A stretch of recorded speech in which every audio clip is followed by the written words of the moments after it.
அத்தனை சொந்தங்களுக்கும் வணக்கம். மீண்டும் ஆனவரை சந்திப்பதில் மகிழ்ச்சி. இன்று பாராளுமன்றத்தில் பாதீடு சம்பந்தமாக பேசப்பட்டது.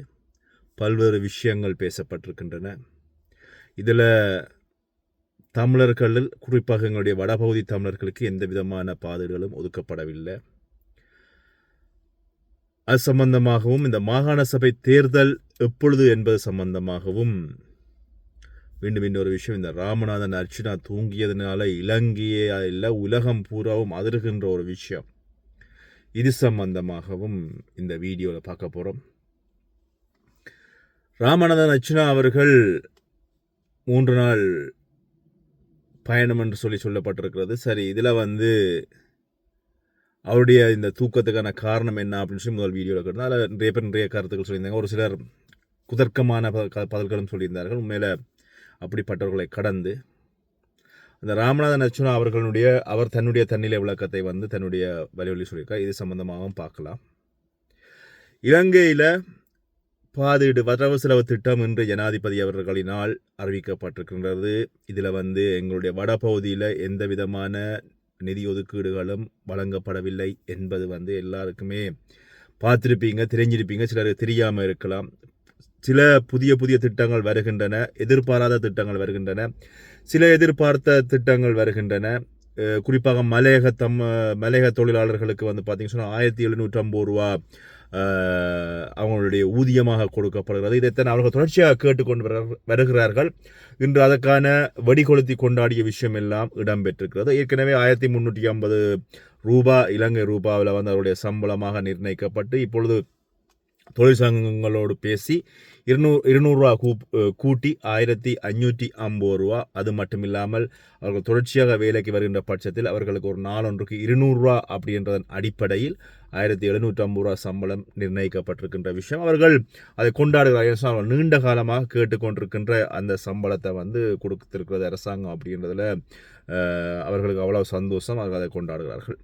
இது இப்படியே இருக்கின்ற பொழுது இதர பாதீட்டினுடைய அதாவது வரவு செலவு திட்டத்தினுடைய ஒதுக்கீடுகள் சம்பந்தமாக பார்க்க போகின்ற பொழுது வடபகுதியில் எந்த விதமான குறிப்பாக வவுனியாவுக்கு அங்கால, அதாவது வடபகுதி என்று சொல்வது வவுனியாவுக்கு மேலே எங்களுடைய யாழ்ப்பாணம் வவுனியா வரையும் வரும், எந்த விதமான தமிழர்களுக்கான ஒதுக்கீடுகள் இதில் எதுவுமே இல்லை. குறிப்பாக கம்பகா மாவட்டத்துக்கு எல்லாமே பார்த்தீங்கன்னு சொன்னால் வீதி அபிவிருத்தி, கிராம அபிவிருத்தி என்று சொல்லலாம் ஒதுக்கப்பட்டிருக்கிறது. ஆனால் வடபகுதிக்கு எந்த விதமான நிதி ஒதுக்கீடும் இதுவரை இல்லை. இனி வருகின்ற காலங்களில் இந்த பாதீட்டினுடைய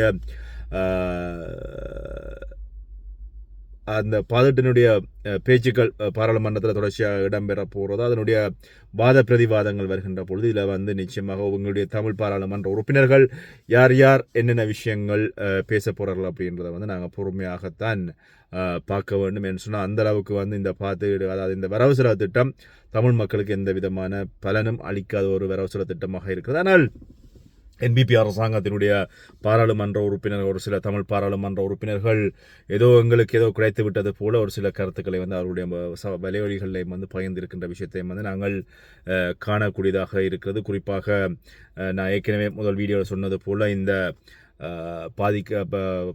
பாதிக்கப்பட்ட மக்கள், அதாவது பார்த்தீங்கன்னா அங்கவீனமான மக்களுக்கு அவர்களுக்கான ஊதியங்கள் எல்லாமே மாற்றப்பட்டிருக்கிறது. அதே மாதிரி ஜனாதிபதி எதிர்கட்சிகளிடம் பெரியோர் அரகூவில் விடுத்திருக்கிறார். அந்த விஷயத்தை நாங்கள் நிச்சயமாக ஊடகங்கள் அதை பெருசாக உற்று நோக்கல. ஆனால் என்னென்னு சொன்னால் இந்த ஏழை எளிய மக்களுக்கு அவர்களுடைய வாழ்வாதாரத்தை உயர்த்துவதற்காகவும், அது மட்டுமில்லாமல் இலங்கையிலிருந்து இந்த போதை வஸ்து அல்லது இந்த போதை வஸ்து கலாச்சாரம், அதே மாதிரி இந்த பாதாள உலக கலாச்சாரத்தை அளிப்பதற்காக தன்னோடு சேர்ந்து இணைந்து பயணிக்குமாறும் ஒரு அறகூவல் விடுத்திருக்கிறார். அது மட்டும் இல்லாமல் நீங்கள் எவ்வளவுக்கு வேணுமென்று சொன்னால் என்னுடைய கட்சியோ எங்களையோ நீங்கள் கேவலமாக நீங்கள் திட்டுங்க, கொள்ளுங்க, எதுவும் சொல்லுங்க, ஆனால் எங்களோடு சேர்ந்து இந்த ஒரு விஷயத்துக்காக சேர்ந்து பயணிங்க அப்படின்ற ஒரு விஷயத்தை அறகூவலாக விடுத்திருக்கின்ற விஷயம் நாங்கள் இந்த வரவு செலவு திட்டத்தை பார்க்கலாம். இனி வருகின்ற காலங்களில் இந்த வாத பிரதிவாதங்கள் வருகின்ற பொழுது என்ன நடக்க போகிறது அப்படின்றதையும் பார்க்கலாம். இல்லை இன்னும் ஒரு விஷயம் என்னென்னு சொன்னால் இலங்கையை பொறுத்தவரையில் இலங்கையினுடைய இந்த லைசன்ஸ் அதாவது வந்து வாகன சாரதி அனுமதி பத்திரம் எடுக்கிறது ஒரு பெரிய ஒரு பிரச்சனை இருக்குது. அதுக்கு இதுவரை நடமாடுகின்ற ஒரு நிறுவனமாகத்தான் அந்த நிறுவனம் இருந்தது. இப்போ வந்து அதுக்கான ஒரு நிலையான நிறுவனத்தை உருவாக்குவதற்கான வாய்ப்புகளையும் வந்து இந்த வரவு செலவு திட்டத்தின் ஊடாக சொல்லப்பட்டிருக்கிறது. அதே மாதிரி வைத்தியசாலைகளுக்கான முன்னேற்றங்கள் எல்லாமே வந்து வடபகுதியில் வந்து எதுவுமே எல்லாமே வந்து பார்த்தீங்கன்னா இந்தியாவில் தென்பகுதிகளில் தான் அநேகமான ஆவர்த்திகள் இருக்கிற விஷயம் வந்து இந்த வேலை சொல்லிட்டு பார்க்கலாம். சரி பார்ப்போம் இதனுடைய வாத பிரதிவாதங்கள் வருகின்ற பொழுது என்ன நடக்கிறது அப்படின்னு சொல்லி. இந்த விஷயங்கள் இப்படியே இருக்கின்ற பொழுது பெரிய ஒரு பேசு பொருள் இந்த வரவு செலவு திட்டம் எல்லா ஊடகங்கள்லையும் வந்து அந்த குறிப்பிட்ட நேரத்தில் ஜனாதிபதி அவர்கள் உரையாற்றுகின்ற பொழுது அதனுடைய நேரலை மட்டும்தான் வந்து. ஆனால் சமூக ஊடகம் வலியொலியை எடுத்து பார்த்தீங்கன்னு சொன்னாலும் சரி, அல்லது முகநூல் பக்கம் போனீங்கன்னாலும் சரி, அல்லது இங்கே டிக்டாக் பக்கமோ அல்லது வந்து இன்ஸ்டாகிராமில் நான் போப்பேன் எனக்கு தொடர்பு இல்லை, அதே மாதிரி எக்ஸ் தளங்கள் எல்லாமே வந்து பார்த்தீங்கன்னு சொன்னால் ராமநாதன் அர்ச்சுனா அவர்கள் தூங்கிவிட்டார் அப்படின்ற ஒரு பிரச்சனை தான் வந்து இன்று சமூக ஊடக பரப்பில் பேசப்பட்டது. நான் ஏற்கனவே பகிர்ந்திருந்த வீடியோவில் நான் இது சம்மந்தமாக சொல்லியிருந்தேன். ராமநாதன் அர்ச்சுனா அவர்கள் ஒன்றில் நேர மாற்றம் அல்லது வந்து இந்த மீடியா மார்க்கெட்டிங் அல்லது வந்து பார்த்தீங்கன்னு சொன்னால் அவருடைய பயணக்கலைப்பு இந்த 3-4 காரணங்களின் அடிப்படையில் அவர் வந்து தூங்கியிருக்கலாம் அப்படின்னு சொல்லியிருக்கேன். ஆனால் ராமநாதன் அர்ச்சுனா அவர்கள் பாராளுமன்றத்தை தூங்கியதால் இந்த இலங்கையில் இருக்கின்ற ஊடகங்கள் இலங்கை மக்கள் மட்டுமில்லாமல் உலகம் பூராம் இருக்கின்ற தமிழ் மக்கள் வந்து பேசப்படுகின்ற ஒரு விஷயம், ராமநாதன் அர்ச்சுனா பாராளுமன்றத்தில் தூங்கிவிட்டார். ராமநாதன் அர்ச்சுனா ஈழத்தை பெற்றுக் கொடுத்து விட்டு பாராளுமன்றத்தில் தூங்குகிறார். ராமநாதன் அர்ச்சுனா சாவச்சேரி மக்கள் தூங்குவதற்காகவே பாராளுமன்றம் அனுப்பினார்கள். ராமநாதன் அர்ச்சுனா அவர்கள் வந்து ஐரோப்பாவில் போய் அவர் அங்கே ஐரோப்பாவில் ஐநாமன்றத்தை பேசிவிட்டு கலைத்து விட்டு வந்து தூங்குகிறார். இப்படி நிறைய கருத்துக்கள் விதமாக வந்து கொண்டே இருக்கின்றன. சரி, இது சம்பந்தமாக நான் என்னுடைய பக்க கருத்துக்களை வந்து ஏற்கனவே உள்ள வீடியோவில் பயந்திருந்தாலும் அவர் ராமநாதன் அர்ச்சுனா அவர்கள் தன்னுடைய பக்க கருத்துக்களை தன்னுடைய சமூக வலையொலியில் வந்து பயந்திருக்கிறார். அதாவது வந்து தான் நேற்று மாலை 6 மணிக்கு இலங்கை வந்தடைந்ததாகவும் அதுக்கப்புறமாக தன்னுடைய பணிகள் வீட்டில் வந்து தன் ஒரு தந்தையாக தன்னுடைய மகனுடைய பணிவிடைகள் அதுக்கப்புறமாக சமூக ஊடகங்களில் இந்த வீடியோக்களை பதிவேற்றியமை அதுக்கப்புறமா இந்த கருத்துக்கள் சம்பந்தமாக எல்லாம் சொல்லிவிட்டு நான் தூங்கிவிட்டு ஒரு சில மனத்தியாலங்களுக்கு மீண்டும் பாராளுமன்றம் வந்ததன் மூலமாக என்னுடைய தூக்கத்தில் அது சரியான முறையில் தூக்கம் இருக்கவில்லை அப்படின்னு சொல்லி இன்று ஜனாதிபதி அவர்கள் அவர் கொண்டு வந்த இந்த பாதுகாட்டு திட்டம் சம்பந்தமாக அவர் தன்னுடைய கருத்துக்களை முன்வைத்தார் அப்படின்னு சொல்லி இங்கே வாத பிரதிவாதங்கள் எதுவும் இல்லாத பட்சத்தில் மற்றது வந்து தான் ஏற்கனவே காலமை 9 மணிக்கு பாராளுமன்றம் வந்து 12 மணி வரைக்கும் அங்கே இருந்து அந்த வரவு செலவு திட்டத்தை வந்து ஒழுங்காக பார்த்தது மூலமாக தமிழர்களுக்காக எந்த ஒரு விஷயமும் இல்லை.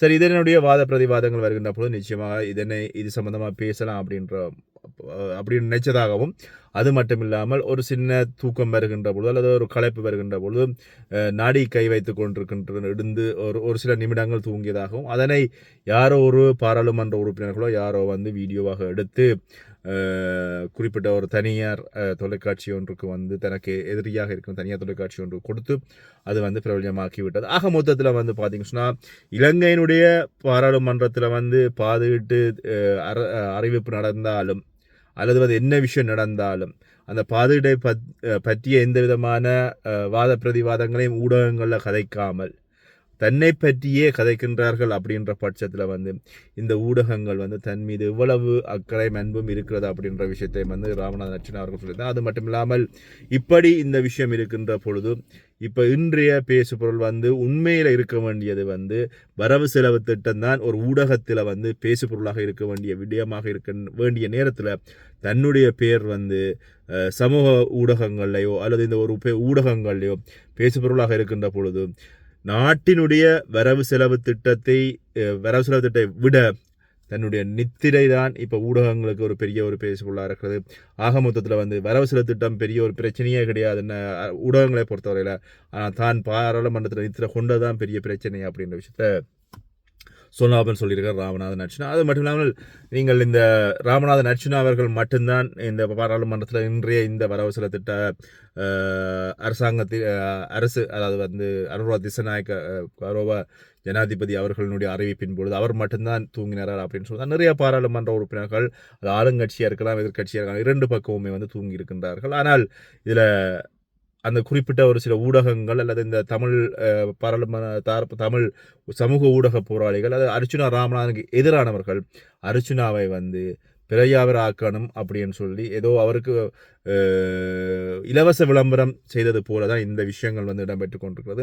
நாளை மறுதினம் அல்ல தொடர்ச்சியாக இனி வருகின்ற காலங்களில் பாராளுமன்றத்தில் இந்த வாத பிரதிவாதங்கள் வருகின்ற பொழுது பார்க்கலாம். அடுத்தடுத்த கட்டங்களாக தமிழ் மக்களுக்கு இதுவரை வழங்கப்படவில்லை, இதுக்காக என்ன நடக்கிறது, ஏன் இதுக்காக எங்களுடைய பகுதிகளில் வந்து எந்த ஒரு அபிவிருத்தி திட்டங்களுக்கும் வழங்கப்படவில்லை அப்படின்னு சொல்லி பார்க்கலாம் அப்படின்ற விஷயத்தை வந்து ராமநாதன் அர்ச்சுனா சொல்லியிருக்கார். ஆனால் இன்னொரு விஷயம் என்னன்னு சொன்னால், இதர பகுதிகளில் இருக்கின்ற எல்லா படங்களும் செலவழிக்கப்பட்ட பொழுது வடபகுதியான படம் திரும்பி திரைசேரிக்கு வருகின்ற பொழுது அரசாங்கமே யோசித்திருக்கலாம். அனுர அரசாங்கம் இந்த பாதுகாட்டினை திட்டமிடுகின்ற பொழுது யோசிச்சிருக்கலாம். யாழ்ப்பாண பகுதிக்கோ அல்லது வட மாகாணத்துக்கு அனுப்பப்படுகின்ற பணங்கள் எதுவுமே செலவழிக்கப்படவில்லை, திரும்பி வருகிறது. எதுக்காக மீண்டும் மீண்டும் நாங்கள் சும்மா ஒரு பணத்தை ஒதுக்கி அதை அங்கே அனுப்பி திருப்பி அதை ஒரு வேலையை பழுவாக கூட நினைத்து அவர்கள் இந்த வரவு செலவு திட்டத்தில் வந்து இந்த திட்டத்தை வந்து போடாமல் விட்டுருக்கலாம் அப்படின்ற ஒரு விஷயம் வந்து என்னுடைய மனசில் தோன்ற விஷயம் தான். ஏன்னு சொன்னால் தொடர்ச்சியாக ஒவ்வொரு வருடங்களும் போடுகின்ற வரவு செலவு திட்டத்தில் வந்து வடபகுதிக்கான இந்திரா நிதி ஒதுக்கீடு, இந்த வரவு செலவு திட்ட விழா ஒதுக்கின்ற பொழுதும் எந்த ஒரு செலவும் செய்யாமல் மீண்டும் அதே காசு திரைசேரிக்கு வருகின்ற பட்சத்தில் வந்து அது அவர்களுக்கு ஒரு வேலை பழுவாகவோ அல்லது வந்து அந்த ஒரு வரவு செலவு திட்டத்தை தயாரிக்கின்ற பொழுது அது ஒரு பழுவாக அவர்கள் யோசிக்கக்கூடியதான வாய்ப்புகளும் இருக்குது. அதனால் வடக்கு பகுதியை வந்து நாங்கள் விட்டுவிடுவோம் அப்படின்னு சொல்லி கூட யோசிச்சிருக்கலாம். ஆனால் ஒரு சில நகரங்கள் பார்த்தீங்கன்னு சொன்னால் அபிவிருத்தி திட்டங்களுக்குன்னு சொல்லி 2000 மில்லியன் ரூபாய் ஏதோ ஒதுக்கப்பட்டிருக்கு. அதில் யாழ்ப்பாண நகரம் வந்திருக்கிறது. அந்த 2000 மில்லியன் ரூபாய் மட்டும்தான் இந்த அபிவிருத்தியில் வந்து வந்திருக்கு. அதே மாதிரி யாழ்ப்பாணத்தினுடைய வடபகுதியில் இருக்கின்ற விமான நிலையத்தினுடைய அபிவிருத்தி மட்டும்தான் வந்திருக்கிறதாக சொல்லப்பட்டிருக்கு. சரி, பார்ப்போம். இனி வருகின்ற காலம் விரிவான இந்த வரவு செலவு திட்டத்தினுடைய வாத பிரதிவாதங்களை என்ன நடக்கிறது அப்படிங்கிறத வந்து பொறுத்திருந்து பார்ப்போம். இது பற்றிய உங்களுடைய கருத்துக்களை பகிர்ந்து கொள்ளுங்கள். மீண்டும் இன்னொரு வீடியோவில் சந்திக்கிறேன். நன்றி.